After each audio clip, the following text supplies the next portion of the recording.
Please join me in welcoming back to the great state of Texas and Second Baptist, Trey Gowdy. That's funny. Oh,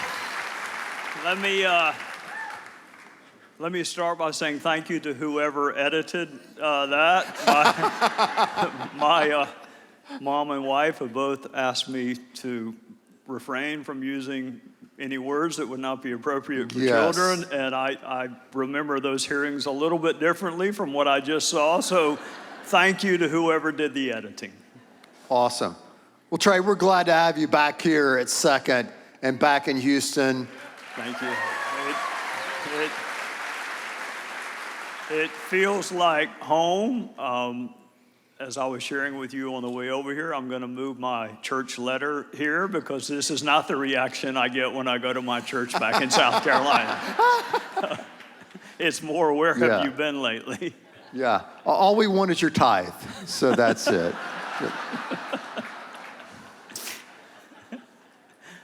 Let's talk about the justice system. So in that video, it highlighted really, I think, a concern that a lot of Americans have about this two-tiered justice system.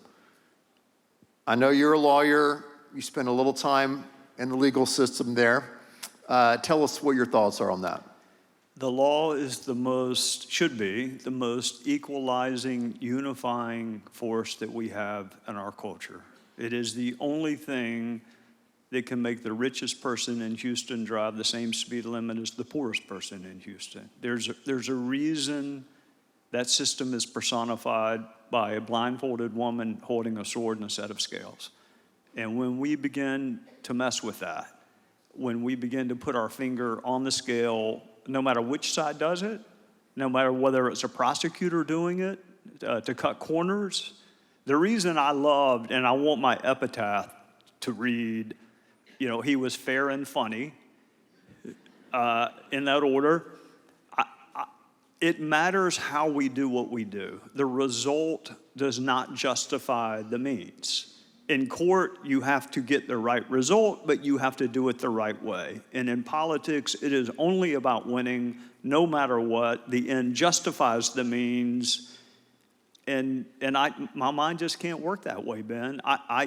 I think fairness is a virtue. In the old days when you and I were growing up, I think one of those stories, my wife will be mad at me for not getting it right, but somebody said, mirror, mirror on the wall, who's the fairest one of all?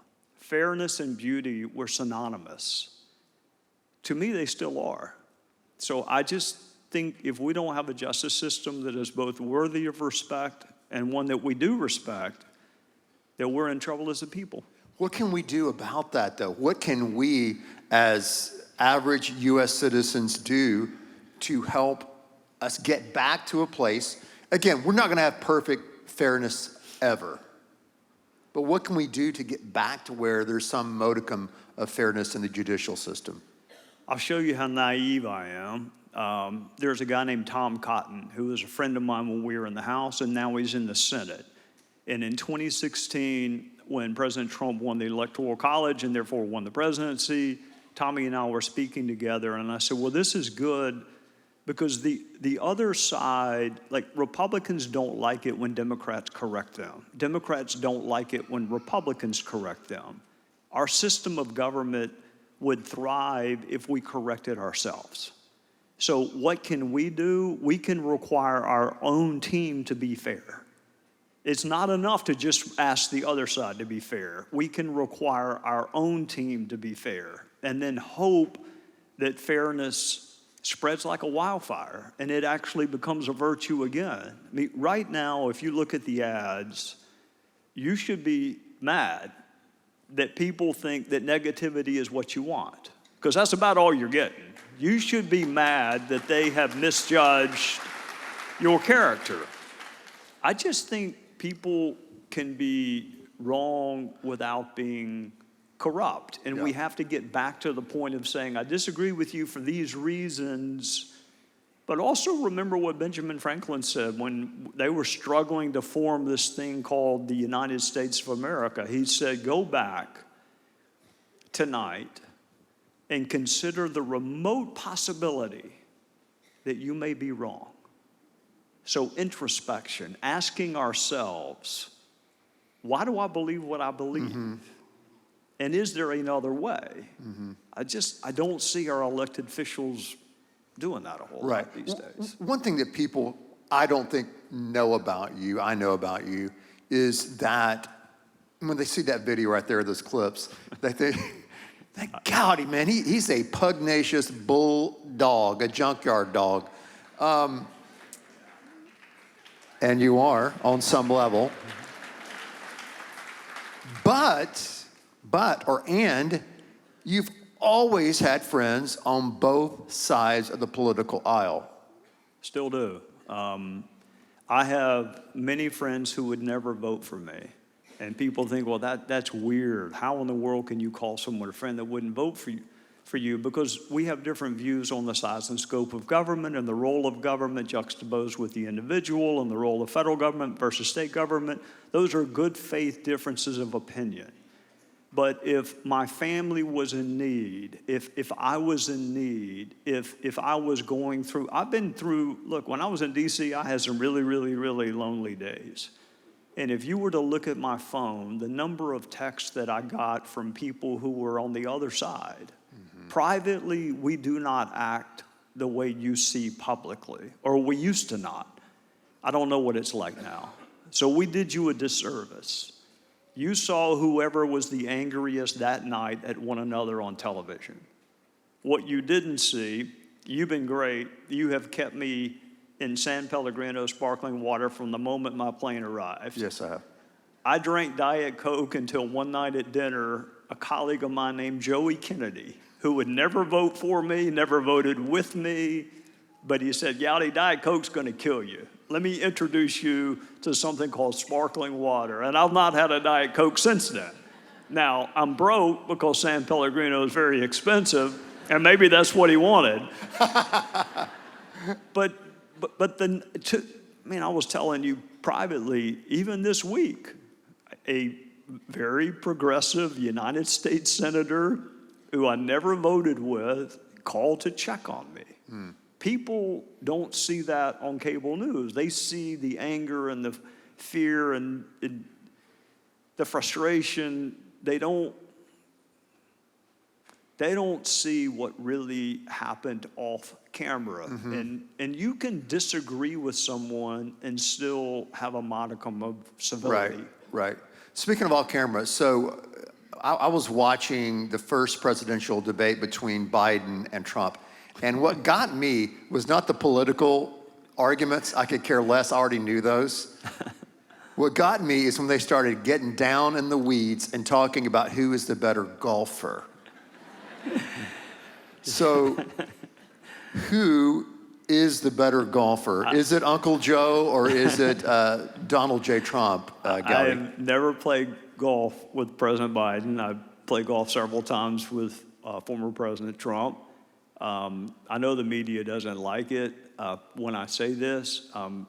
He played very, very well. I mean, he's 18 years older than we are. I mean, everything on me hurts right now.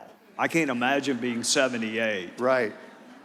He and I were partners, or have been partners, every time that we played together. So he was smart in who he picked to be his partner. We didn't have to cheat to win. So I'm not saying we wouldn't have, but we didn't have to, because who we were playing was not very good. So, and you don't want to, you're not going to say who you're playing, right? You can't do that. I'm happy to say that I don't think Lindsey Graham or Mick Mulvaney won a hole when we played against them. And we were at the turn, and I'm so naive. My mom will be happy about this, but I'm so naive. I said, Mr. President, do you think we ought to switch up teams? It's not very competitive. Should we give them some more shots? And he said, no, we should beat them as badly as we can possibly beat them. So we did. Oh my. Now, so you served under Trump. You also served under Obama. Yes, sir. You never played golf with President Obama, but he's He's as bad as you are as far as golf, right? He's into it. Golfers are a cult. And I only had a few interactions with him. I think he knew that I was a federal prosecutor and I was really, really tough on violent crime. But I was a little different when it came to nonviolent crime. I thought we should find alternatives to incarceration for nonviolent offenders. And I'm very interested in either the reality or the perception that our justice system treats people differently based on race. I'm very, very sensitive to that. And I guess he found out, so he asked me to come to the White House, and we had a meeting with his acting attorney general, and other folks were sitting around the table, and he came up to me before the meeting started and said, I hear you're a golfer, and I said, yes, sir, I only get to play 4 or 5 times a week, but I am a golfer. And he said, I'm struggling with my sand play, my bunker play. And so I sat there and gave him a little bunker lesson before it started. Look, he would never vote for me. I'm not going to vote for him. But I'm not going to watch a fellow golfer leave it in the bunker several times. No, you if can't I can do that. help, I'm going to help. You can't do that. What was going on in the world while you and the president are talking about your sand Probably game while the rest of war. us are I was panicked? thinking about going to a real bunker. I was thinking about maybe World War breaking out. Exactly. He was talking about getting out of a sand trap. So I don't know, but it does prove if you try hard enough, you can find something that you have in common. Mm-hmm. And we do it on airplanes, we do it at sporting events, we do it when we're sitting next to people at graduation watching our kids and grandkids. We don't run towards what we disagree on. We try to find something so we can survive the next 2.5 hours. I usually tell people I'm a psychiatrist on the plane so they don't talk to me anymore. Yeah. They say, what do you do for a living? I say, I'm a psychiatrist, and they just shut up at that point. But when I don't do that, I've never had an argument with somebody on an airplane. Yeah. And most of us are not seeking the conflict, the division. Mm-hmm. But it sells. You can make a ton of money off of fear and anger and even hatred. Right. And somehow folks have figured that out. So we get a steady diet of that at night. But I don't think the American people want to live. I don't want to die in a 50-50 country. We're living in one, but I don't want to die in one. Right. And I think that one of the issues that we've talked about that both sides of the political aisle agree on is the whole attack on women in our culture right now that we've seen really play out the last 4 years, especially when it comes to sports, the transgender issue. I know you had Riley Gaines on your show last Sunday night. Talk to us about that, and what are your opinions in that area? So Riley Gaines is an elite level swimmer. If you or I raced her, we would drown in a swimming pool. She is Olympic level good. And the men would be, I think she said 10 to 12 seconds faster than the best woman. They're the fastest woman on earth. There were over 1,000 high school kids who ran faster time, men who ran faster times. Right. It's not fair. And again, back to the word fairness. I think I watch more women's college basketball than I do men's now because South Carolina is good and LSU is good and Baylor's good. Yeah. There's a beauty, there's an authenticity to the way that women play basketball. Mm-hmm. Men, it is dunking and it is three-point shots. They're going to ruin women's sports. You don't see women trying to play against men. You see men trying to play against women. Yes. And I am really surprised that more women are not speaking out like Riley is doing, and some others are also. I just think they're going to ruin sports for girls and women if they allow biological males to compete against them. Mm-hmm. It's a fairness issue, mm-hmm. and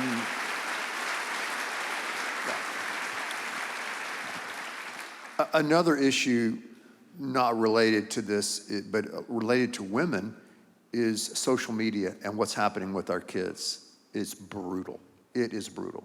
I'm so thankful you and I mean, first of all, I never would have made it in politics if there were recording devices around when you and I were in college. I mean, you would be just fine. You were like perfect in college too, but I look perfect next to you, but go ahead. a lot of people look perfect next to me. Yeah, I was about to say. Three sisters, a daughter, a wife, a mom. Most of the really important decision makers in my life are women. And society is hard enough on women without adding this element of perceived perfection that is not real. So I won't call her name, but people probably know who I'm talking about. There's an LSU gymnast who's very, very, very popular. She's very, very pretty, young lady. She doesn't need filters. She doesn't need things on social media that make her look like Helen of Troy. She is just fine the way God made her. Mm-hmm. But when young girls see that and they see, well, I don't match that. I can't match this perfection. It's not real. Mm-hmm. And then you go and you look what strangers are saying about you. What I would say to young people in the audience right now is you shouldn't care what someone who doesn't know thinks about you.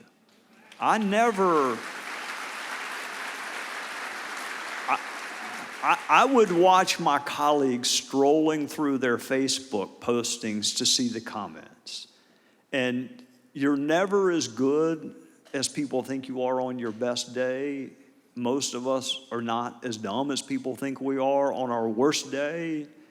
But to seek validation or approval from people who know nothing about us, who may be posting under a false name, I just think it's destructive. I care very much what people who know me think about me. Mm-hmm. I don't care what people who don't know me think about me, and neither should you young people. So I hate to sound boring. You should care what your parents think about you. You should care what your siblings and your friends. You should not care what somebody halfway around the world who's never met you thinks about you. That's right.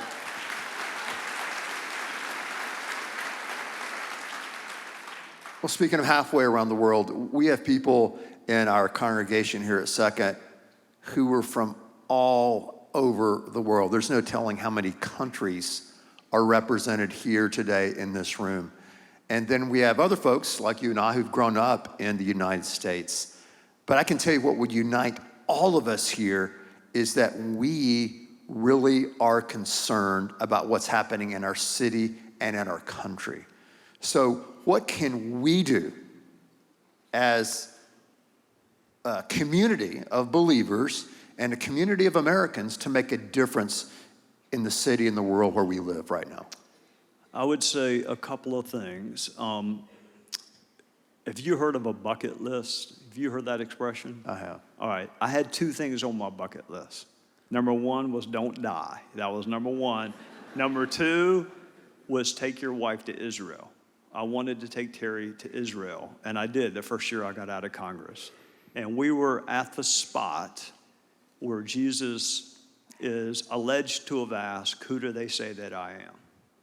And it hit me when I was standing there. I wonder if he had flipped the question. Who do they say that you are? Are you a Republican? Are you a Democrat? Are you a Christian? Are you an American? What is your identity?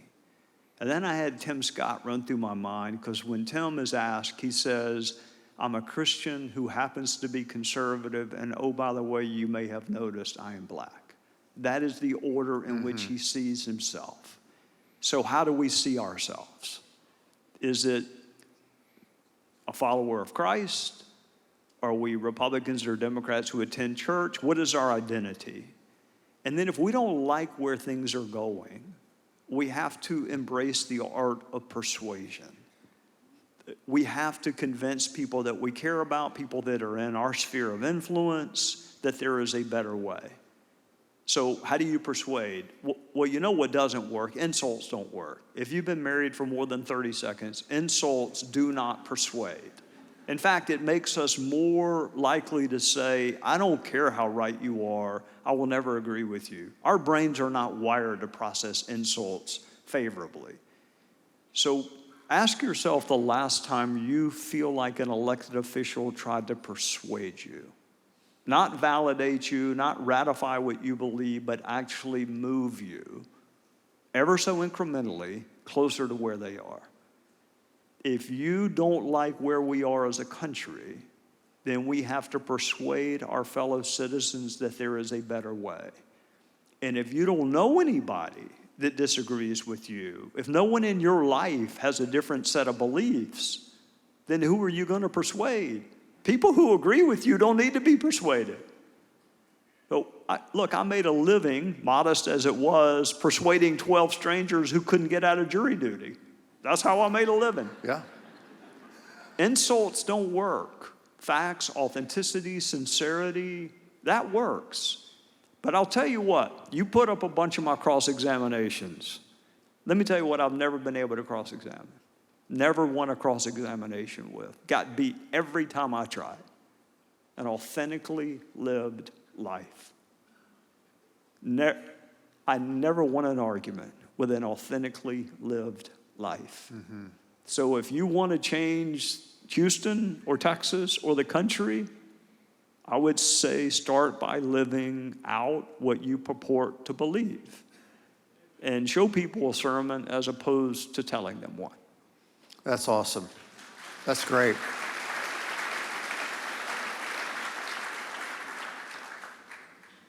Well, Trey, I could sit here and talk to you all day long about so many issues. And you didn't ask to do this. I haven't done this on any of our interviews on this trip, but you're on every Sunday night. I know you're probably going to know Eastern time. What time are you on Eastern time? Eastern time 9, so if my math is right, it'd be 8 o'clock in Texas. So 8 o'clock on Fox is when you're on, and it's called Sunday Night in America, right? In America. And for those who maybe want to watch the Cowboys, which has been a painful experience for me lately, on Sundays, I do a podcast on Tuesdays, but it spans the globe. It's not just politics. And then on Thursdays, I answer people's questions, which is always dicey when people get to ask questions. Sure. Because if it's about math, I don't know You're the in answer, trouble. so don't waste your time by sending it in. Yeah. But Fox has been great. You know, they've never once said you can or cannot have a guest on. I have people that have different, tonight I will have people who have different political beliefs. Mm-hmm. And it'll be civil, and I don't interrupt people, contrary to what I may have done in the courtroom and in Congress. I try to be a civil host. I don't learn a lot from people who don't know more than I do. Mm-hmm. So I want to have people that have a different perspective on, and then the audience leaves feeling, it's Sunday night. I want us to focus on what's good about this country. Yes. And there is far more good than there is not good. We just get the proportions out of whack sometimes. We focus on the wrong thing. That's so true. Well, man, I want you to know that you have a friend here at Second Baptist. You have a friend here in Houston. We love you. We believe in you. We pray for you. And we continue to pray that God will use you in the sphere of influences where he's placed you. Thank you for being here, Trey. Really appreciate it, brother. All right, see you in the helicopter. Trey Gowdy.